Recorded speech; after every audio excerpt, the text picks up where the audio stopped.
Minister, across the country, families are receiving letters from they have applied for home help for elderly relatives to keep them at home in their own homes, and they're receiving letters saying that whilst they are approving of the hours, that there is no funding available to allocate the extra resources. It seems ludicrous on the one hand that the HSE are sending out those letters approving of the hours but not having the resources to back them up.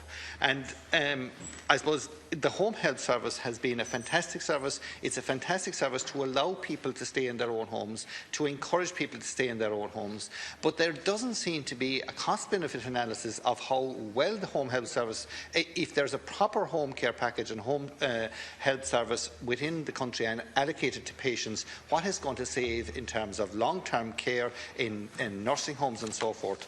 And Minister, there was an estimate given by the HSE over the last year that there would be 2.2 million extra home help hours needed to accommodate or to look at the demographic changes or look at the needs that would be coming down the track in 2016.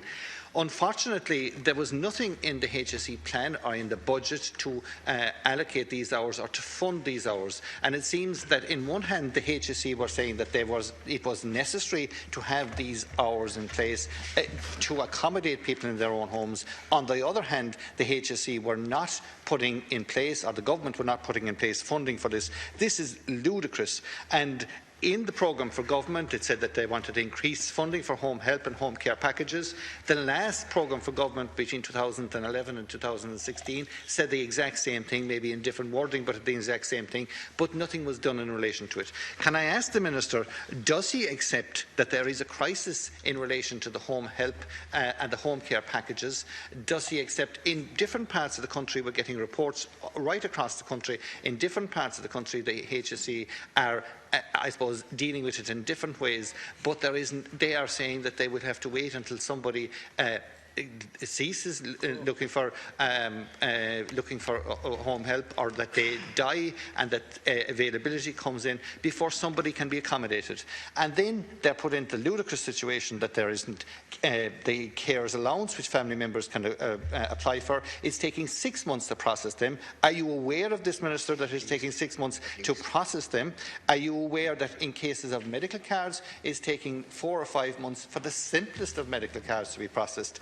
And in relation to many of the reports by the advocacy services, the Age Action Ireland and the Association of Alzheimer's Society have been saying that there is a crisis out there. Are you aware of this? And what is in the government's agenda to tackle these crises? Thank you, Deputy. Gosh, spot on time. Thank you very much. Minister, I have how much time? 3 minutes. So, well, first of all, I'd like to welcome Deputy Moynihan's raising this issue, because I think it is a very important issue. I think people will share it right throughout the House, the importance of community-based care. As you know, yesterday an announcement was made of additional funding to the health service, and that significantly included additional provision for home help hours.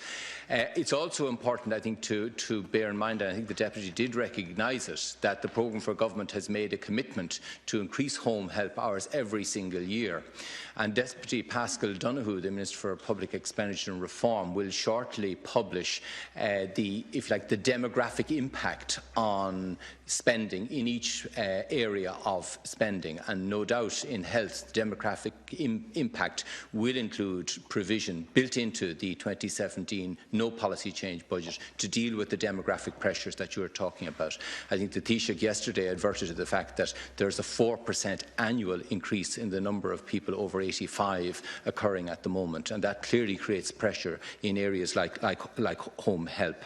In terms of the uniformity across the country, obviously home help has always been organised on a decentralised model.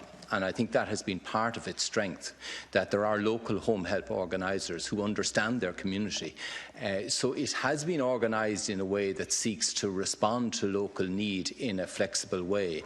And I think that balance between uniform provision and planning at national level, but diversity in division is part of its strength, and it's not something I think that we would want to lightly let go of.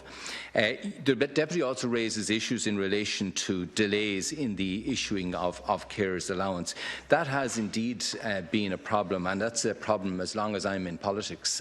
This isn't a new problem, and it is the complexity of the assessment methods that we have as an Oireachtas put in place.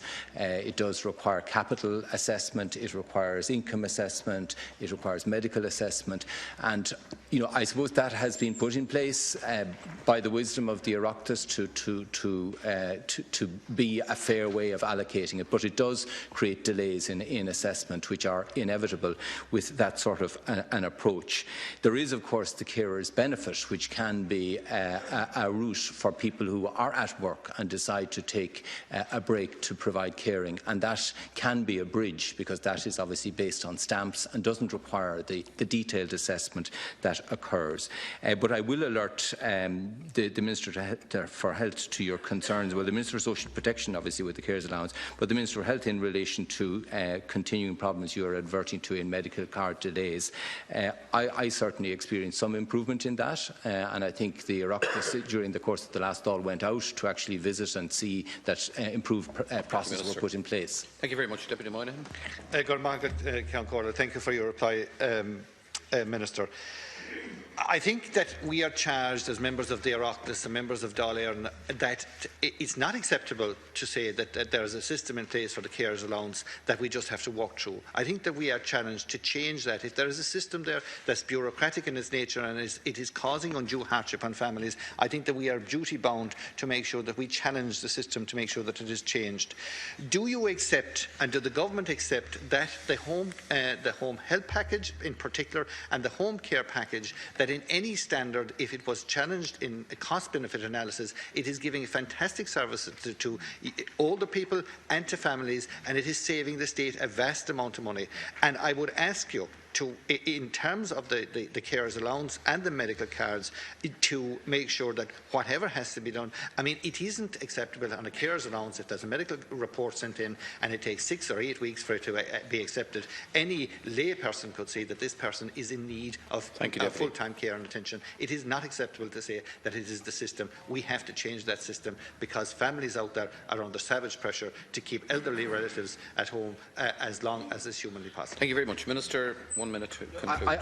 I don't disagree with the Deputy. I mean, I think a lot of the effort of the Oireachtas has been to recognise that. I mean, last year we restored, as Deputy McGrath has reminded me, the respite care grant to its full value.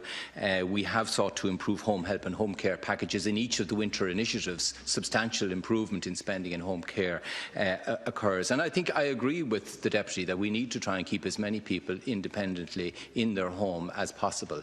And I did note that, reports during the week that perhaps we haven't emphasised enough that there's been too much emphasis on institutional care in cases where people could still remain independent. And I think that's why the programme for government, reflecting that concern, is committing to expand this. So that will be, we're putting, if you like, a very solid commitment to this area, even though we know that new drugs coming on the market or new procedures will demand attention and demand resource. So I think there is an important recognition in the programme for government of the importance of this area of care.